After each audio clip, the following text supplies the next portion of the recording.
was asked in every chamber. If this is what humanity left behind in ruins, what lies deeper? Because the relics of Vesper Verge were only one armada, old records hinted at dozens more shipyards across forgotten sectors. If even one more stirred, the balance of the galaxy would shatter. Whispers spread among traders and smugglers. Humans don't discard weapons, they bury them.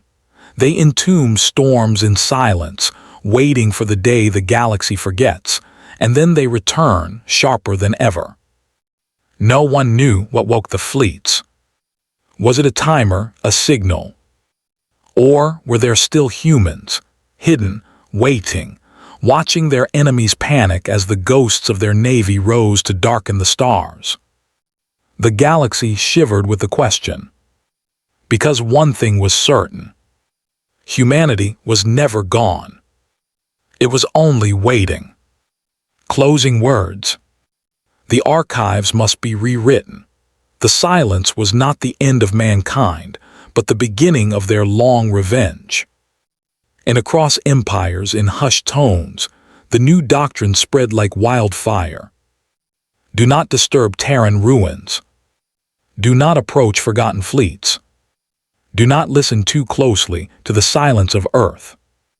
Because the silence is not empty. It is breathing. And when ancient relics power on, the galaxy learns terror anew. For centuries, the galaxy spoke of humanity as nothing more than a footnote, a people who rose quickly and burned out faster than any other. The archives of the great empires held records of Terrans, fierce, inventive, reckless, but also short-lived. Their colonies faded, their signals ceased, their homeworld fell silent.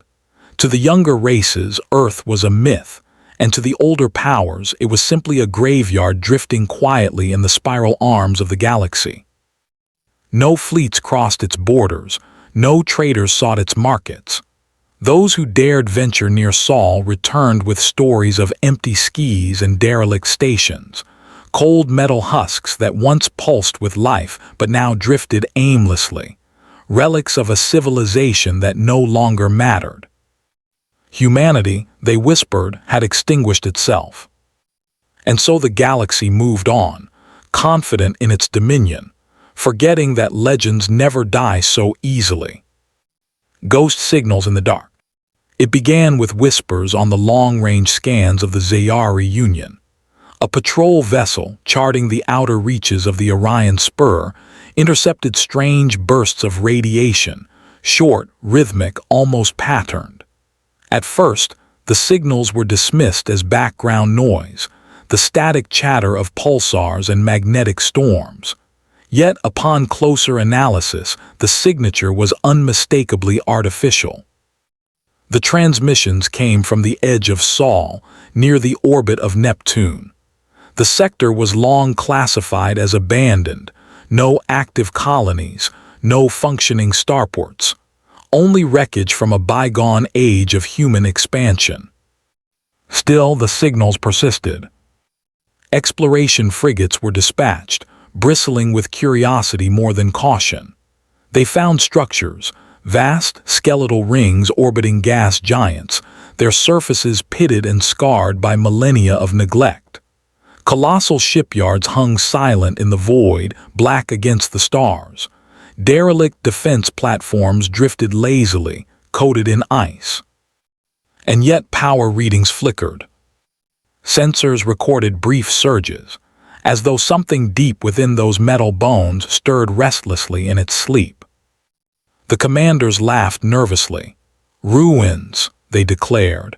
Nothing more than old reactors misfiring, a dead species clinging to forgotten debris. But the laughter carried unease. The ruins that were not dead. Weeks turned into months. The signals grew stronger, more deliberate. They pulsed in mathematical sequences, broadcasting on frequencies no species had used in millennia. Some dismissed it as automated systems degrading into chaos. Others suspected traps left by long-faded Terran militaries. Then one cold evening in the galactic calendar, the truth emerged. On the icy plains of Triton, deep within a bunker sealed for ages, buried machines powered on. Solar collectors unfurled, aligning with the faint sun. Old antennas rotated toward distant stars. Forgotten databanks reawakened, cycling through codes, verifying access. The Zayari ships monitoring from orbit panicked, because the codes were still valid. The ruins did not reject modern command queries. Instead, they responded with encryption layers too advanced for even the most current fleets to crack. And then across the orbit of Saturn, one of the derelict shipyards groaned. From its cavernous interior drifted a silhouette, a warship angular, scarred, but alive. Its engines, thought frozen forever, burned blue fire into the dark. A vessel of Terran make, ancient, impossible. But awake. When the dead ships moved, panic swept the monitoring fleets. The Terran warship did not drift like a relic. It maneuvered with precision, its systems responding instantly to commands no alien could hear. More shapes emerged from the dockyards, some larger than dreadnoughts, others sleek and sharp like blades forged for war. They were old, yes. Their hulls bore the wear of centuries, their armor dented and scarred. But the way they moved, flawless, disciplined, exact, was nothing like the awkward clumsiness of automated husks. This was not random reactivation. This was a fleet answering a call. The Zayari ships tried to hail them, broadcasting in every known language.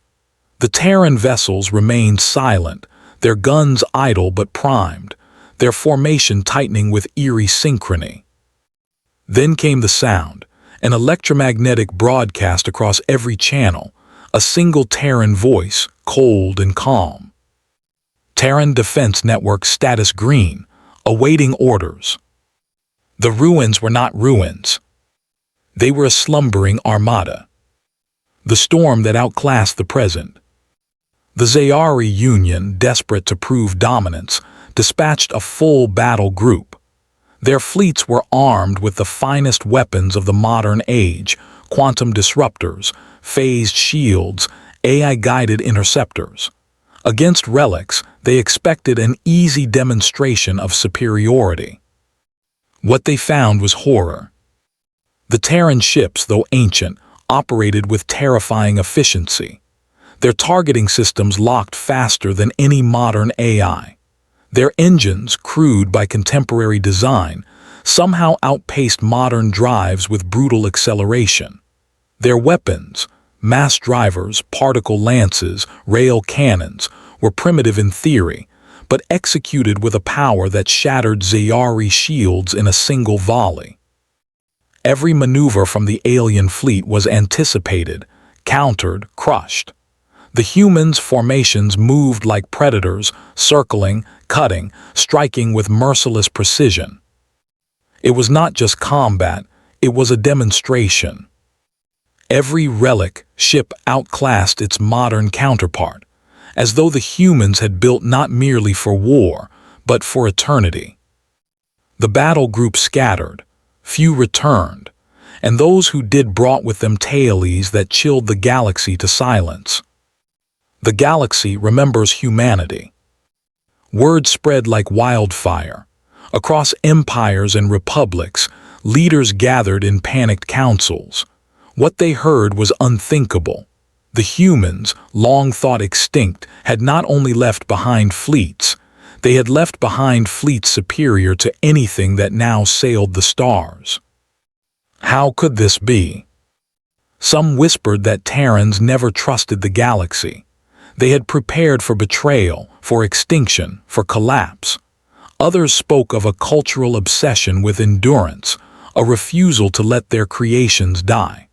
While other species scrapped outdated vessels for efficiency, humans buried theirs in vaults, coded to awaken at the right time.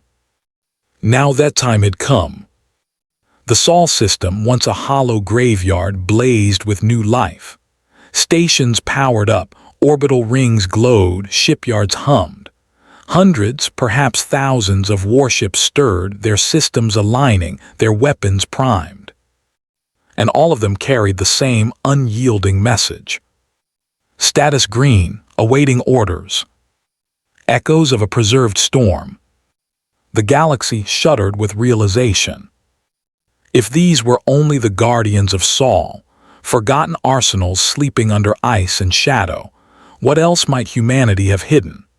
Were there more fleets entombed in distant colonies, buried beneath alien suns, waiting for a signal to rise? Did every graveyard hold not corpses, but soldiers sleeping with their hands on the hilt of ancient blades? The silence of Earth was no longer a sign of death. It was the quiet before thunder. In the backrooms of power, leaders spoke in hushed voices. Strategies were rewritten. Plans to dominate the Orion Spur were abandoned. The name Terran was once more spoken with fear.